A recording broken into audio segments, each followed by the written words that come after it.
thing must be what's causing the blizzard!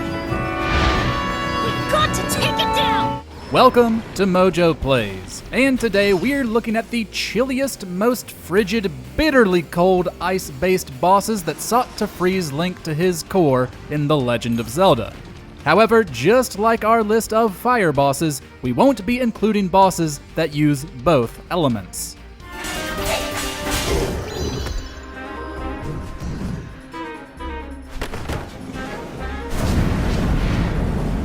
But before we dive in, we publish new content all week long. So be sure to subscribe and ring the bell to get notified about our latest videos. Coldstare, The Legend of Zelda, A Link to the Past.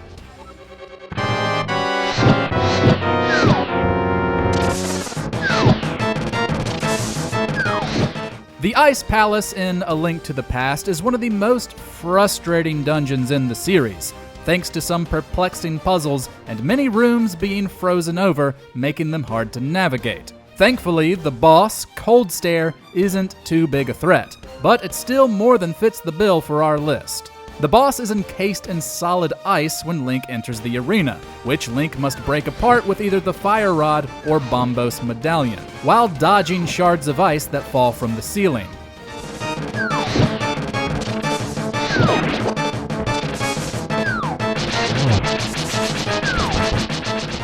He'll have to continue to dodge those after he breaks Coldstare free, who splits into three and tries to ram Link to death. Simple, yes, but can be deadly if you aren't good at dodging.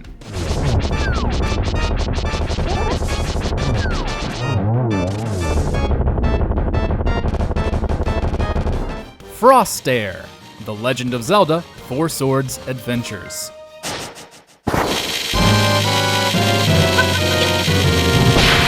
At the end of the Tower of Winds, the group of Links face off against what appears to be a giant eyeball, covered in shards of ice. It will use these shards, as well as miniature versions of itself, to block all attacks, until you can make it to the room where its true form waits.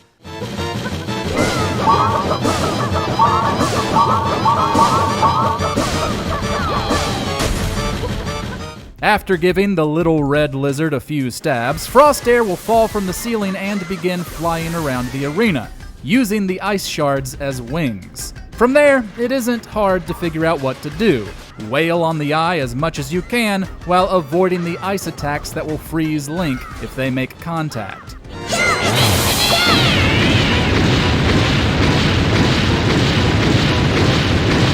Dark Stair, The Legend of Zelda, A Link Between Worlds.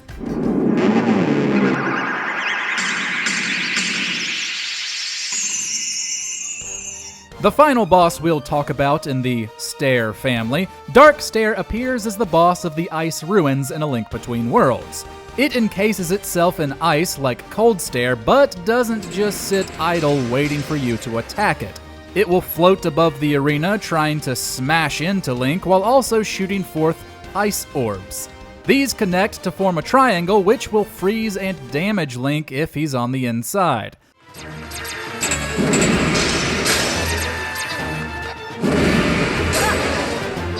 A few blasts from the Fire Rod will get rid of the boss's defenses, after which it will hop around the arena trying to avoid taking actual hits.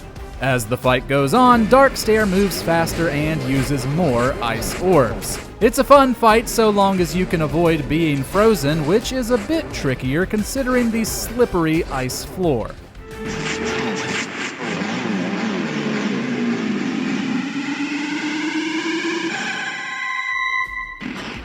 Whiz Robe, The Legend of Zelda, Majora's Mask.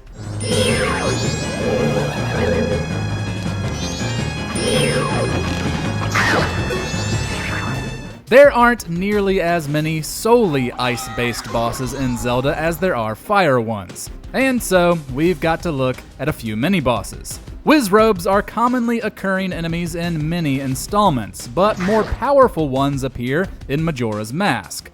In Snowhead Temple, whose boss actually isn't an ice-based one, Link will face two Whiz Robes, one that guards the fire arrows and one that guards the boss key.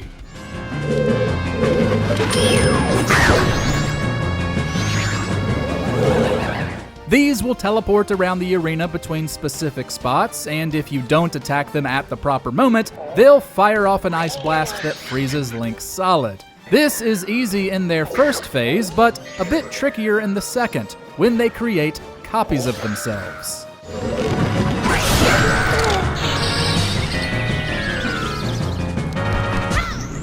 Frost Talis, The Legend of Zelda, Breath of the Wild.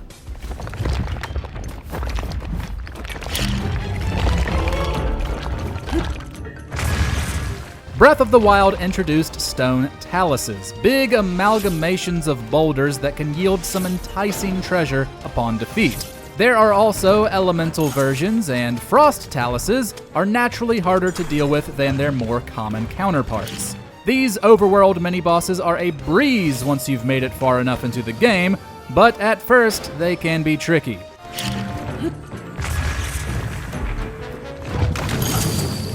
Contact freezes Link immediately unless you have upgraded armor that negates it. You can get rid of its icy shell with fire attacks so that you can climb it to hit its weak point, but it's not as if the Talis will just let that happen. You'll have to dodge icy boulders while playing offensively to gain the upper hand.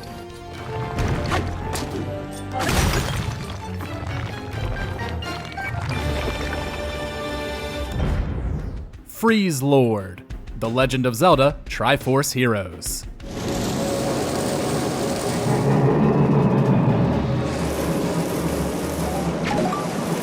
Another ice-based mini-boss comes in the Snowball Ravine of Triforce Heroes. Freeze Lord is essentially one massive, mean-looking ice sculpture. During the first phase, it will spin rapidly and invulnerably before stopping to spray ice breath at its would-be victims. Naturally, you can hurt it with fire during its attack.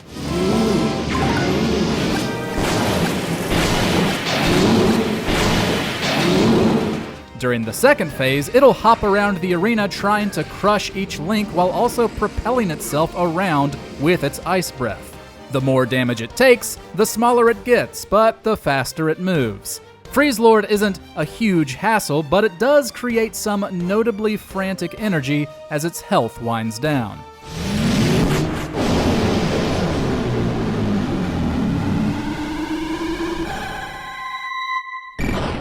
Blizzetta, The Legend of Zelda, Triforce Heroes.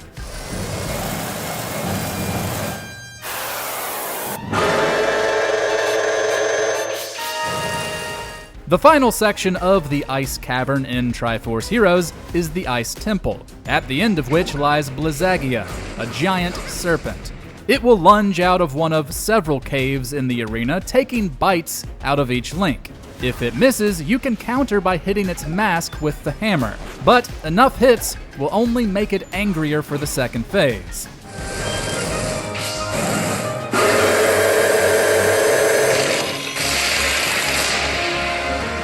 Blizzetta will then cover the ground in ice, making your traction slippery. It then slides around the arena, snapping at you and flicking its tail around, which can freeze you on contact.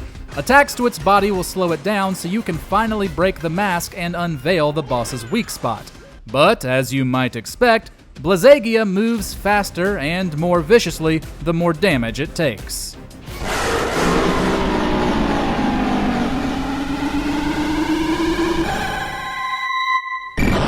Colgara, The Legend of Zelda, Tears of the Kingdom.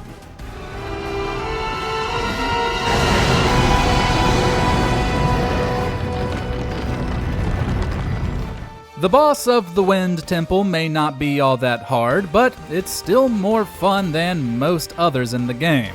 Colgara has turned the already frigid Hebra region into a bitter tundra, and aboard the Stormwind Ark, Link and Tulin are at the mercy of its blusterous winds. This means floating and gliding above the ship, while Colgara uses portals to try and rip through Link.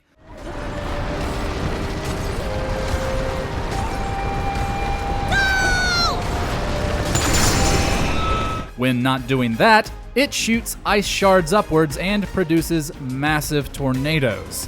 In order to defeat it, Link must either shoot through the weak points, revealed after Colgara has dispersed enough ice shards from its back, or skydive through them. It's an incredibly fun fight, matched by its ridiculously good music.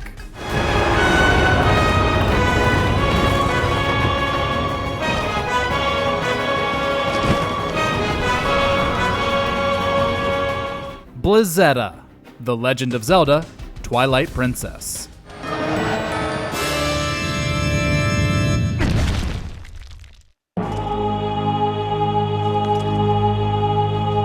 Once Yetta the Yeti becomes possessed by the Twilight Mirror Shard in the Snowpeak Ruins, she surrounds herself with ice and becomes the Twilight Ice Mass, Blizzetta. During the first phase, she'll slide around the arena, now covered in ice, to make Link's movement harder, trying to ram into you.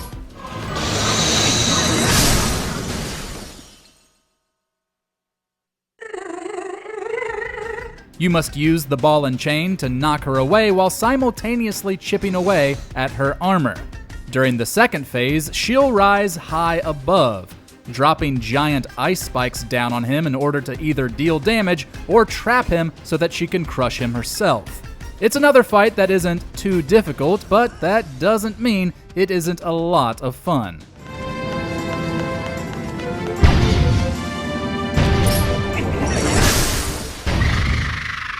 Frost Gleeok, The Legend of Zelda, Tears of the Kingdom.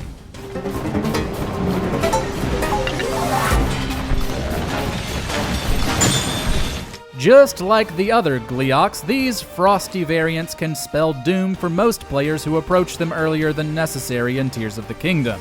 Even getting near them is troublesome. The very air around them is so cold, Link will take damage unless he has the proper armor or meals.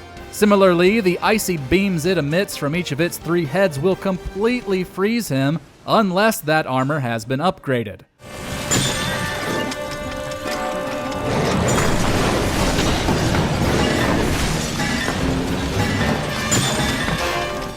You fight it the same way as the others, hitting each eye with arrows to bring it down and damage it with melee attacks. Once its health gets low enough, it will fly out of reach, raining down giant ice spikes. While using recall on one and avoiding the others coming down, Link can get within range to shoot it some more and bring the monster down.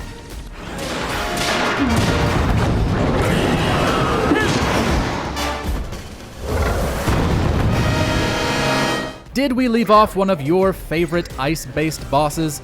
Let us know about it in the comments. And if you haven't already, be sure to subscribe to MojoPlays for more great gaming videos every day.